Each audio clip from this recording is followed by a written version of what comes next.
Halo semuanya, perkenalkan nama saya Mutia Saraswati dengan NIM 25108020048. Saya dari Prodi Perbankan Syariah. Hari ini saya akan membahas bagaimana konsep diferensial atau turunan dalam matematika yang sering dianggap rumus abstrak ternyata bisa diubah menjadi alat pengambilan keputusan finansial yang presisi dalam bisnis. Apa itu diferensial? Kita menggunakan analogi kecepatan. Sebelum masuk ke ekonomi, kita samakan dulu pemahaman dasar. Bayangkan Anda sedang mengendarai motor dan melihat speedometer menunjukkan 60 km per jam. Angka itu bukan memberitahu di mana posisi kita berada, tetapi angka itu memberitahu seberapa cepat posisi kita berubah pada detik tersebut. Jadi, diferensial itu bukan tentang posisi atau jumlah total, melainkan tentang laju pertumbuhan sesaat dari satu variabel terhadap variabel lainnya. Selanjutnya, keterkaitan diferensial dengan ekonomi bisnis. Sekarang kita hubungkan dengan dunia bisnis. Dalam matematika murni, kita menghitung laju perubahan variabel Y terhadap variabel X, ditulis dengan dy per dx. Dalam ekonomi bisnis, margin atau perubahan itulah yang menjadi fokus utama. Pertanyaannya menjadi, jika kita menambah satu unit produksi, seberapa cepat biaya dan pendapatan yang kita ubah? Jadi, diferensial itu adalah bahasa matematika untuk mengukur dinamika pasar yang terus berubah. Kaidah dasar. Sebelum masuk ke studi kasus, kita butuh 3 alat dasar saja. Yang pertama, aturan konstanta.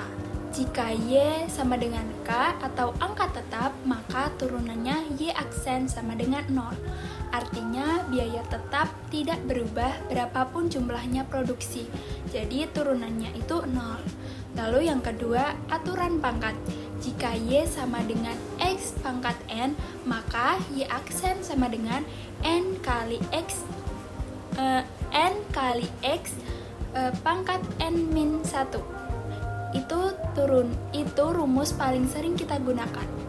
Lalu yang ketiga, aturan penjumlahan.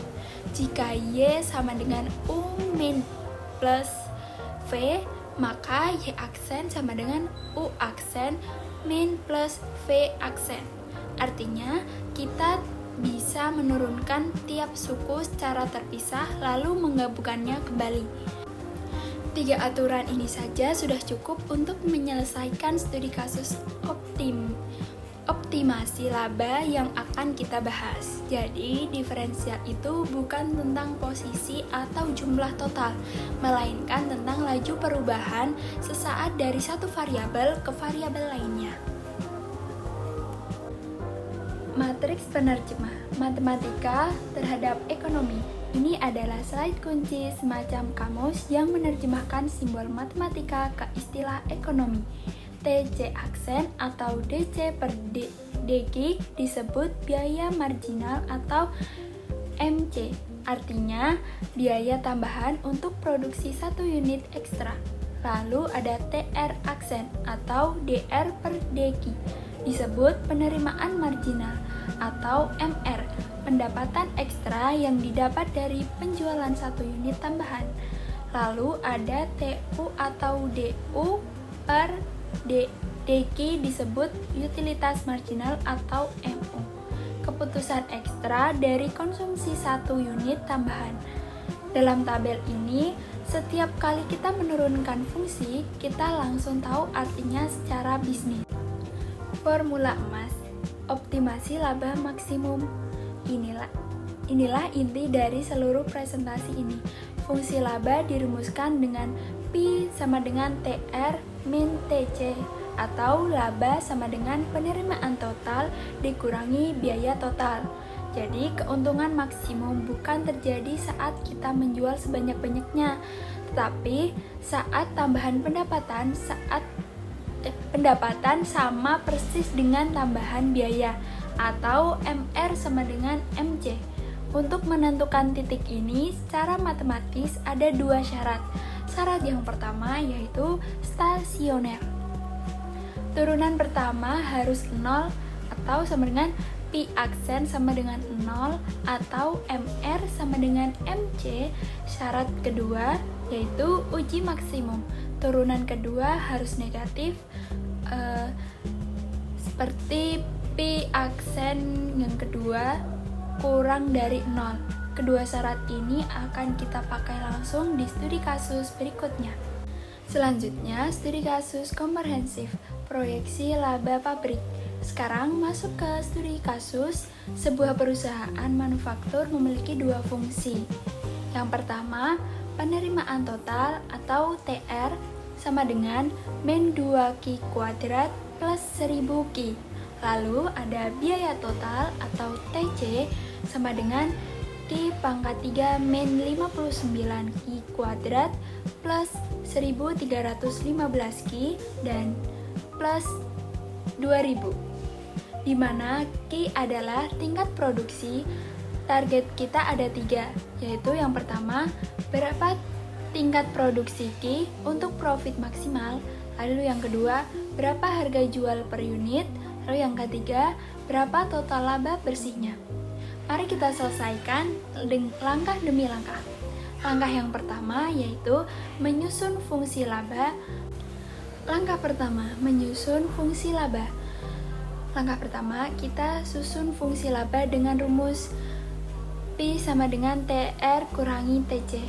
Pi sama dengan min 2Q pangkat 2 plus 100 Q dikurangi Q pangkat 3 min 59 Q kuadrat plus 1315 Q plus 2000. Setelah disederhanakan dengan menggabungkan suku-suku sejenis, kita dapat fungsi laba tunggal, yaitu Pi sama dengan min Q pangkat 3 plus 57 Q kuadrat min 315 Q min 2000. Inilah fungsi yang akan kita turunkan pada langkah berikutnya.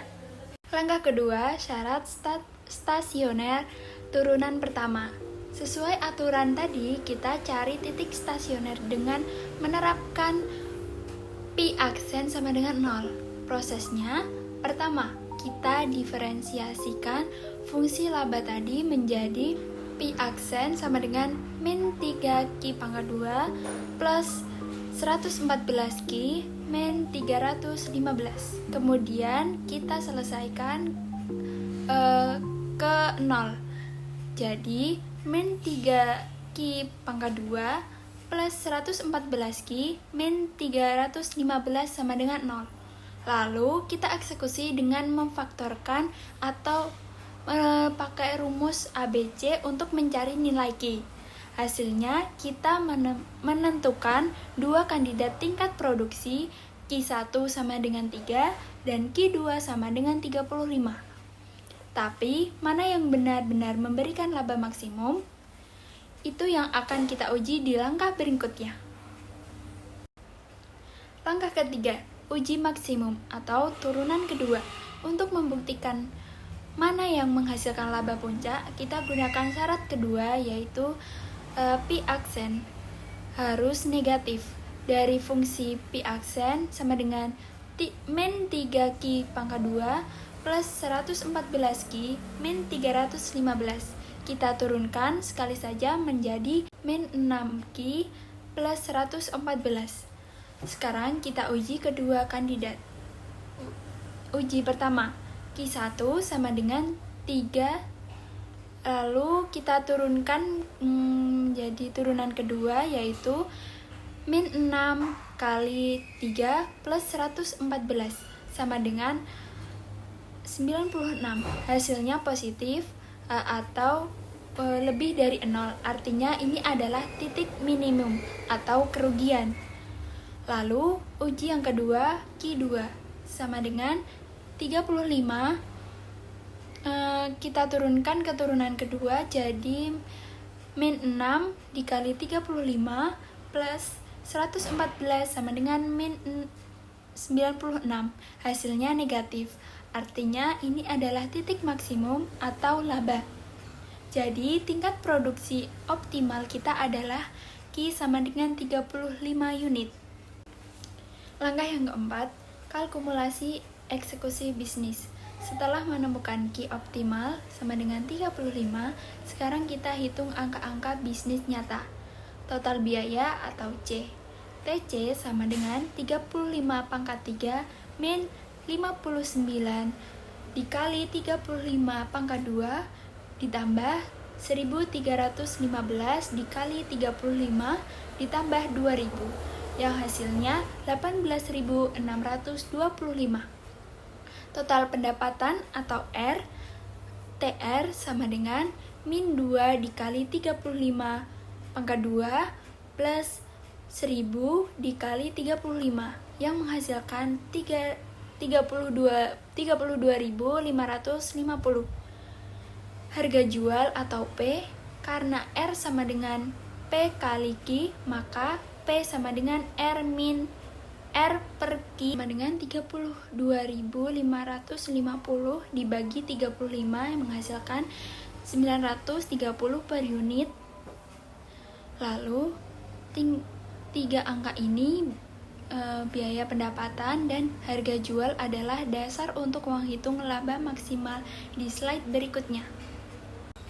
Kesimpulan strategi rekomendasi manajemen. Inilah hasil akhirnya laba maksimal 13.925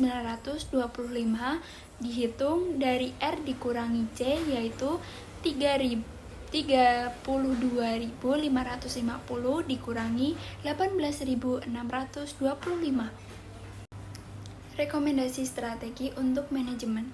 Target produksi 35 unit, harga jual optimal 930 per unit. Inilah kekuatan diferensial melalui perhitungan ini. Manajemen tidak perlu lagi menebak-nebak atau melakukan trial and error.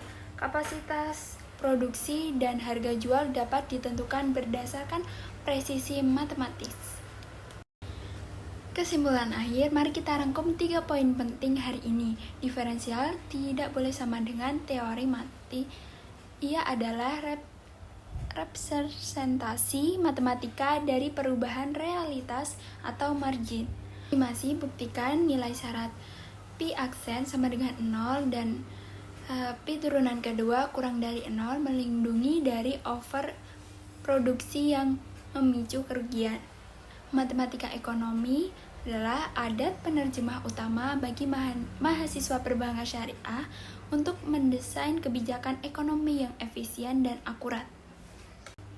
Sebagai penutup, izinkan saya mengutip matematika ekonomi merubah ketidakpastian pasar menjadi cetak biru bisnis yang terukur. Terima kasih atas perhatiannya.